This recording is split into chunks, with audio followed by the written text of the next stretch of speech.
കേന്ദ്രമന്ത്രി സുരേഷ് ഗോപി കൊല്ലത്തെ ചരിത്ര സ്മാരകമായ ചീന കൊട്ടാരത്തിനും നിർമ്മാണം നടക്കുന്ന റെയിൽവേ സ്റ്റേഷനിലും അല്പസമയത്തിനകം സന്ദർശനം അദ്ദേഹം അവിടെ എത്തി സന്ദർശനം നടത്തുകയാണ്. തത്സമയ ദൃശ്യങ്ങളാണ് പ്രേക്ഷകർ കാണുന്നത്.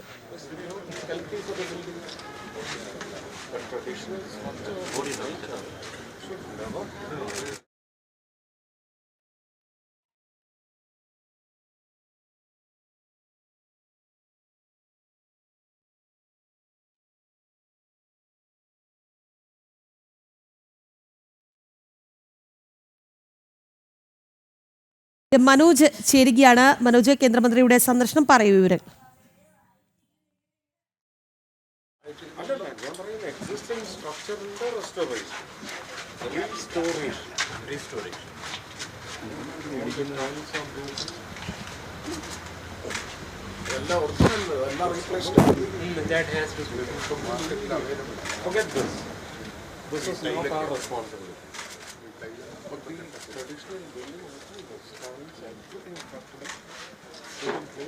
കേന്ദ്രമന്ത്രി സുരേഷ് ഗോപി കൊല്ലത്തെ ചരിത്ര സ്മാരകമായ ചീന കൊട്ടാരത്തിലും നിർമ്മാണം നടക്കുന്ന റെയിൽവേ സ്റ്റേഷനിലും സന്ദർശനം നടത്തുകയാണ്. അവിടെ നിന്നുള്ള തത്സമയ ദൃശ്യങ്ങളാണ് പ്രേക്ഷകർ കാണുന്നത്.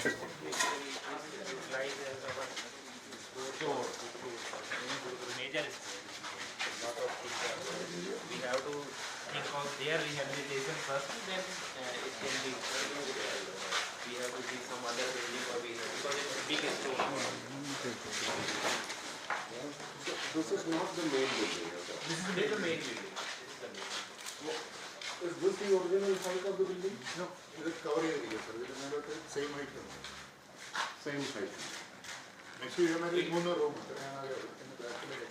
That is the space I am looking at for a certain purpose. So I need to have the full height. The full height is almost double of this. This will be around 6 plus 12, 14 feet. 14 feet. 24 feet will be the available height. Excluding the construction. Including the roof. 14 plus 12. 25.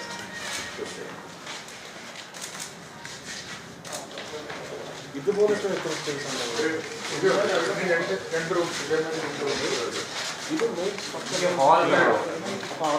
അതൊരു extension ഒരു extension അല്ല ഇത്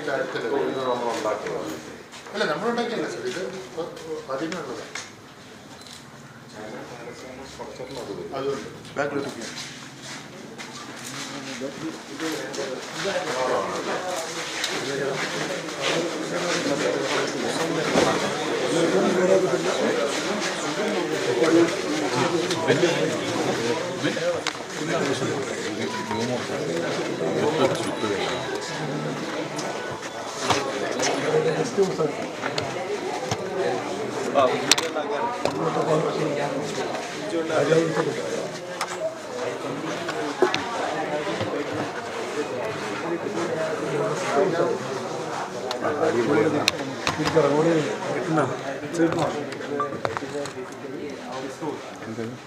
This building was like an apartment.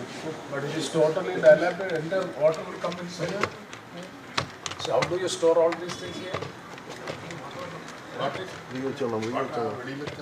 Extended portion. Basically some the open में भी कुछ material रहता है वो यहाँ पेंट वगैरह पेंट वगैरह है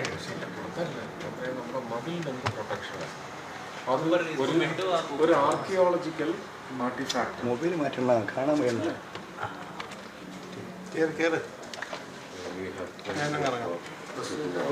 तो अलग इसको टोटली अलग एक अलग प्रोजेक्ट लेके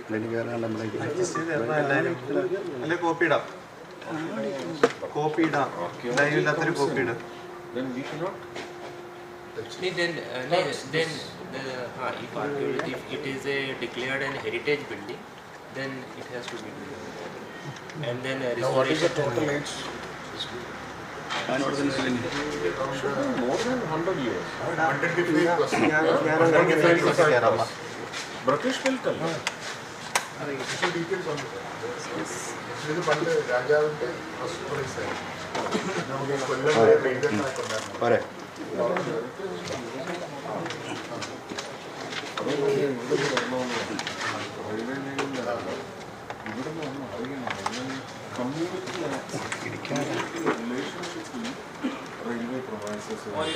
it can be made a museum sort of and restaurant. It can be combined. Both things. Actually ഇതിന്റെ ഈ ഒരു പാർട്ട് എക്സ്റ്റൻഷൻ ഉണ്ടായിരുന്നു. അത് നമ്മൾ അണ്ടർ പാസിന് വേണ്ടി കൊടുച്ചായിരുന്നു. കേന്ദ്രമന്ത്രി സുരേഷ് ഗോപി കൊല്ലത്ത് ചരിത്ര സ്മാരകമായ ചീന കൊട്ടാരം സന്ദർശിക്കുകയാണ്. തത്സമയ ദൃശ്യങ്ങളാണ് പ്രേക്ഷകർ കാണുന്നത്. എം മനോജിലേക്ക് പോവുകയാണ്. മനോജ്, കേന്ദ്രമന്ത്രിയുടെ സന്ദർശനം എന്തൊക്കെയാണ് വിവരങ്ങൾ?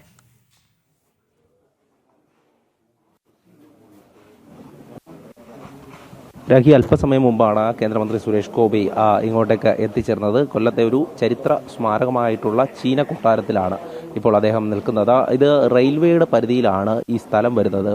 ചരിത്രാതീത കാലം മുതൽ തന്നെ പ്രസിദ്ധമായിട്ടുള്ള ഈ ഒരു ചീന കൊട്ടാരം അത് സംരക്ഷിക്കണമെന്നും അത് നവീകരിക്കുവാനുള്ള പുതിയ പദ്ധതികളും അതുമായി ബന്ധപ്പെട്ട ചർച്ചകളുമൊക്കെ ഈ റെയിൽവേ ഉദ്യോഗസ്ഥരുമായി സംസാരിച്ചിരുന്നു. ഇപ്പോൾ അദ്ദേഹം ഇതിനുള്ളിൽ, അതായത് ഈ ചീന കൊട്ടാരത്തിനുള്ളിലുള്ള നിലവിലെ സാഹചര്യം വിലയിരുത്തുകയാണ്. ഇതിനുശേഷം റെയിൽവേ സ്റ്റേഷനിലടക്കം അദ്ദേഹം എത്തുമെന്നുള്ളതാണ് അറിയിച്ചിട്ടുള്ളത്. എന്തായാലും ഇപ്പോൾ നമ്മൾ കാണുന്നത് റെയിൽവേ ഉദ്യോഗസ്ഥരും അതോടൊപ്പം തന്നെ കേന്ദ്രമന്ത്രി സുരേഷ് ഗോപി, NK പ്രേമചന്ദ്രൻ MP എന്നിവർ ഈ ഒരു ചീന കൊട്ടാരത്തിൽ സന്ദർശനം നടത്തുകയാണ്. അതായത് ഓരോ കാര്യങ്ങളും ഉദ്യോഗസ്ഥർ കേന്ദ്രമന്ത്രിയോട് വിവരിക്കുന്നുണ്ട്. ഇതിൽ എന്തൊക്കെയാണ് ചെയ്യാൻ ഉദ്ദേശിക്കുന്നത്, എത്തരത്തിലാണ് ഇത് നവീകരിക്കുന്നത് എന്നതിനെ കുറിച്ചൊക്കെ. എന്തായാലും ഏറെക്കാലമായി തന്നെ ഒരു ഈ റെയിൽവേ പരിധിയിലുണ്ടായിരുന്ന ഈ ഒരു ചീന കൊട്ടാരം, ഇതിനെക്കുറിച്ച് കൂടുതൽ ആർക്കും ഈ ഒരു ചീന കൊട്ടാരത്തെക്കുറിച്ചുള്ള വിവരങ്ങൾ അറിയില്ല എന്നുള്ളതാണ്. അതായത് ചരിത്രപരമായിട്ടുള്ള ഒരു സ്മാരകമായിരുന്നെങ്കിലും അത്ര പ്രസിദ്ധി ആർജിച്ചിരുന്നില്ലാത്ത ഒരു സ്ഥലം കൂടിയാണ്. അതെന്തായാലും ഇനി ജനങ്ങളിലേക്ക് കൂടുതൽ അതിൻ്റെ പ്രാധാന്യം എത്തിക്കാനുള്ള ഒരു പ്രവർത്തനം കൂടെയാണ് ഇപ്പോൾ നടക്കുന്നത്. അതുമായി ബന്ധപ്പെട്ട കാര്യങ്ങളാണ് റെയിൽവേ ഉദ്യോഗസ്ഥരുമായി അദ്ദേഹം ചർച്ച ചെയ്തിട്ടുള്ളത്. എന്തായാലും ഈ ഒരു സ്ഥലം സന്ദർശിക്കുന്നതിലൂടെ തന്നെ ഈ ചീന കൊട്ടാരത്തിൻ്റെ സംരക്ഷണം തന്നെയാണ്. കേന്ദ്രമന്ത്രി സുരേഷ് ഗോപി കൊല്ലത്തെ ചരിത്ര സ്മാരകമായ ചീന കൊട്ടാരത്തിൽ സന്ദർശനം നടത്തുകയാണ്. നിർമ്മാണം നടക്കുന്ന റെയിൽവേ സ്റ്റേഷനിലും അദ്ദേഹം ഇനി സന്ദർശനം നടത്തും എന്നുള്ളതാണ്. കൊല്ലത്തു നിന്നുള്ള തത്സമയ ദൃശ്യങ്ങളാണ് പ്രേക്ഷകർ കാണുന്നത്.